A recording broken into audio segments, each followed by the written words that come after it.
નમસ્કાર મિત્રો, રસોઈ વિથ લવમાં આપ સૌનું હાર્દિક સ્વાગત છે। તો આજે આપણે બનાવવાનું છે સુરતનું પ્રખ્યાત સ્ટ્રીટ ફૂડ સુરતી લોચો। તો આ વિડીયોમાં હું તમને એવી ટિપ્સ આપીશ કે તમારો પણ લોચો પહેલી જ વખતમાં બજાર જેવો જ બનશે। તો વિડીયોને અંત સુધી જરૂરથી જોતા રહેજો। તો મિત્રો, આપણે લોચો બનાવવા માટે સૌથી પહેલાં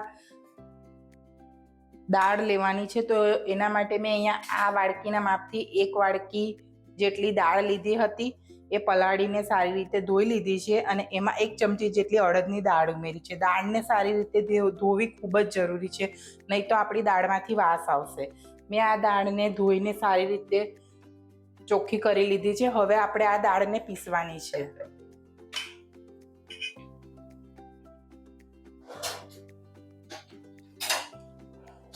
તો આપણે આ દાળને આ રીતે જગમાં લઈ લઈશું। મારી દાળ થોડીક છે એટલે હું બધી જ દાળ હમણાં લઈ લઉં છું।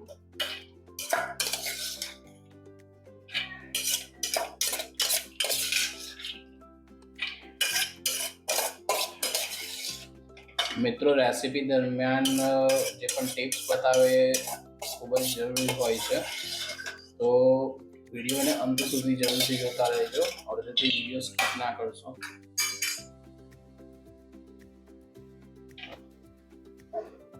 હવે આપણે તેમાં મેં આ 2 લીલા મરચાં લીધા છે મીડિયમ, ને 1 અડધો ટુકડો આદુનો લીધો છે, એ ઉમેરી દઈશું।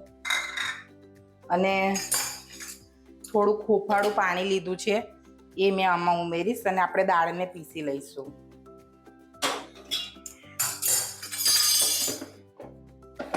આપણે આનો આથો આવવા માટે નથી રાખવાનો, એટલે મેં હમણાં ગરમ પાણી લીધું છે। જો તમારે આથો રાખવો હોય તો તમારે ઠંડા પાણીથી તમે દાળને વાટી શકો છો। તો મિત્રો, આપણું ખીરું છે તે બનીને તૈયાર છે। તમે જોઈ શકો છો કે આ રીતે આપણે જે હાંડવા ઢોકળાનું દળતા હોય એ રીતનું આપણે આ દાળને દળવાની છે ને આ રીતનું કરવાનું છે। હવે આપણે એમાં 1 ચમચી જેટલું બેસન ઉમેરીશું, એને મિક્સ કરી લઈશું અને ચપટી જેટલા આપણે એમાં લીંબુના ફૂલ ઉમેરીશું।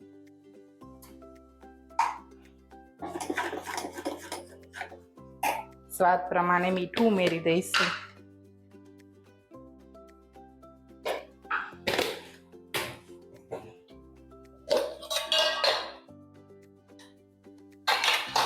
ને થોડી હળદર ઉમેરીશું ને આ બધું સરખી રીતે મિક્સ કરી લઈશું। આપણે લીંબુના ફૂલ નાખ્યા અને ગરમ પાણીનો ઉપયોગ કર્યો છે એટલે આપણો આથો સરસ રીતે આવી જશે। આપણે એને તરત જ બનાવવાના છે। જો તમારે એને રવા દેવું હોય તો તમારે ગરમ પાણીનો ઉપયોગ કરવાની જરૂર નથી, તમે ઠંડા પાણીથી પણ દાળને પીસી શકો છો। તમારે એને 5 થી 6 કલાક માટે આથો લાવવા માટે રાખી દેવાનું। તો મિત્રો, આપણું ખીરું બનીને તૈયાર છે। હવે એને આપણે 10 થી 15 મિનિટ આ રીતે ઢાંકીને રવા દઈશું। ત્યાં સુધી આપણે આ પાણી ગરમ થવા માટે મૂકી દીધું છે। હવે આપણે એમાં લોચા પર છાંટવાનો મસાલો બનાવીશું। તો એના માટે મેં અહીંયા 1 ચમચી ચાટ મસાલો લીધો છે,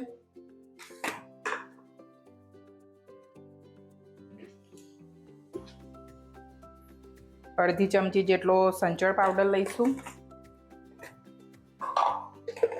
1 ચમચી જેટલું શેકેલો જીરાનો પાવડર લઈશું,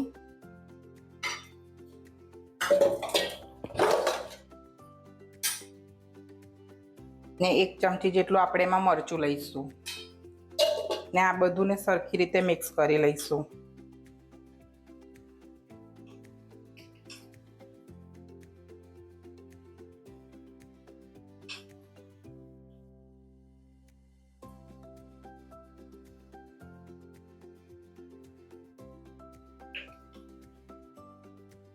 હવે આપણું પાણી ગરમ થાય છે ત્યાં સુધી આપણે ચટણી બનાવી લઈશું। લોચાની સાથે ખાવા માટે આપણે ચટણી બનાવી લઈશું। તો એના માટે મેં અહીંયા લોચામાંથી થોડું ખીરું લઈને આ રીતે ડીશમાં થોડું બાફી લીધું હતું। 2 મરચાં, 1 મરચું લીધું છે, 1 નાનો આદુનો ટુકડો લીધો છે, ધાણા લીધા છે અડધી ચમચી જીરું, લીંબુ અને ખાંડ લઈશું. હવે આપણે ચટણી બનાવી લઈશું.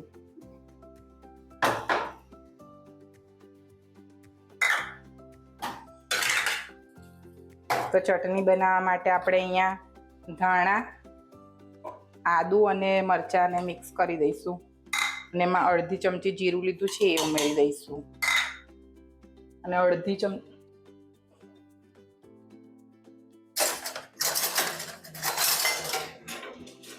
અડધો લીંબુનો રસ ઉમેરી દઈશું આપણે એમાં.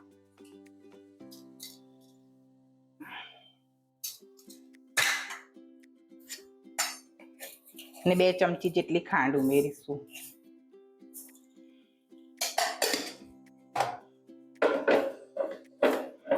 આ બધું આપણે થોડું પાણી નાખીને મિક્સરમાં ફેરવી લઈશું.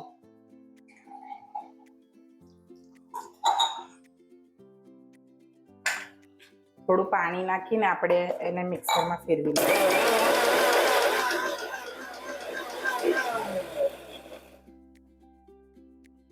આ રીતે પીસાઈ જાય પછી આપણે એમાં થોડુંક મીઠું, સ્વાદ પ્રમાણે મીઠું અને જે આપણે આ લોચાનુંમાંથી બનાવ્યું હતું બાફીને થોડું એ એમાં ઉમેરી દઈશું ચટણી માટે. તમે આમાં ફુદીનાના પાન પણ ઉમેરી શકો તમારી પાસે હોય તો, અથવા તો ફુદીનાનો પાવડર હોય તો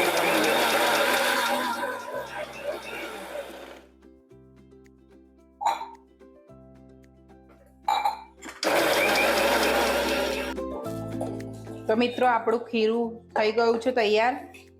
હવે આપણે એમાં થોડું હુંફાળું ગરમ પાણી છે એ ઉમેરીશું અને ખીરાને સરસ રીતે માપનું બેટર બનાવી લઈશું.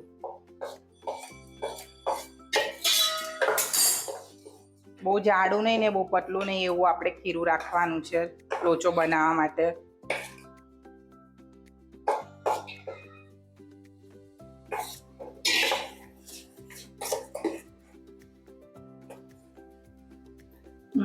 આ રીતનું આપણે લોચો બનાવવા માટેનું ખીરું રાખવાનું છે.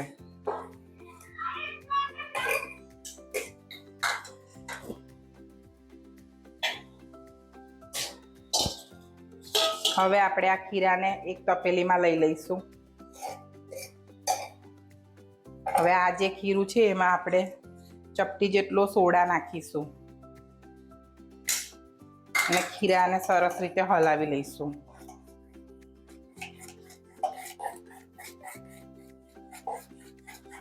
આપણે જ્યારે લોચો બનાવવાનો હોય ત્યારે જ આપણે એમાં સોડા કે ઈનો નાખવાનો. એની પહેલાં આપણે એમાં સોડા કે ઈનો નહીં નાખવાનો. આપણું પાણી પણ એક બાજુ ગરમ થઈ ગયું છે. હવે આપણે જે આ લોચો બનાવ્યો છે એ થાળીમાં આપણે તેલ લગાડેલી થાળીમાં આપણે કાઢી લઈશું. બેટર છે એને હા બેટર સોરી મિત્રો બેટર બનાવ્યું એને. આપણું પાણી પણ ગરમ જ છે. આપણે આ થાળીને એમાં મૂકી દઈશું. હવે 20 મિનિટ માટે આપણે આને થવા દઈશું. 20 મિનિટ પછી આપણે ચેક કરીશું. 15 થી 20 મિનિટ થઈ ગઈ છે. હવે આપણે લોચો થયો છે કે નહીં આપણે ચેક કરી લઈશું. તો આ રીતે આપણે ચપ્પુ વચ્ચે નાખીને ચેક કરી લેવાનું. તો ચપ્પુ એકદમ ક્લીન આવે છે, મતલબ કે આપણો લોચો થઈ ગયો છે.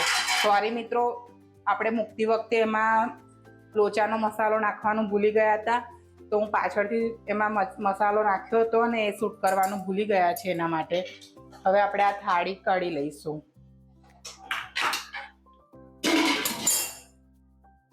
ને એના પર આપણે થોડું આ રીતે તેલ લગાડી દઈશું. ને આ લોચો ગરમ ગરમ જ સારો લાગે છે, તો આપણે એને ગરમ ગરમ જ સર્વ કરીશું. તો જોઈ શકો છો કે આપણો લોચો કેટલો સરસ થયો છે.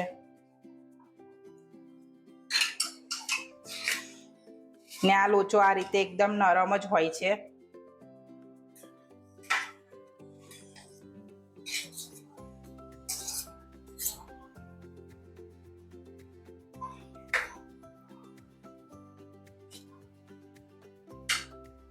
હવે આપણે તેના પર થોડો લોચાનો મસાલો, ઝીણી કાપેલી ડુંગળી અને ઝીણી સેવ ઉમેરીશું અને થોડુંક આપણે શીંગ તેલ ઉમેરીશું. તમે બટર નાખવા માંગતા હો તો તમે બટર પણ ઉમેરી શકો છો.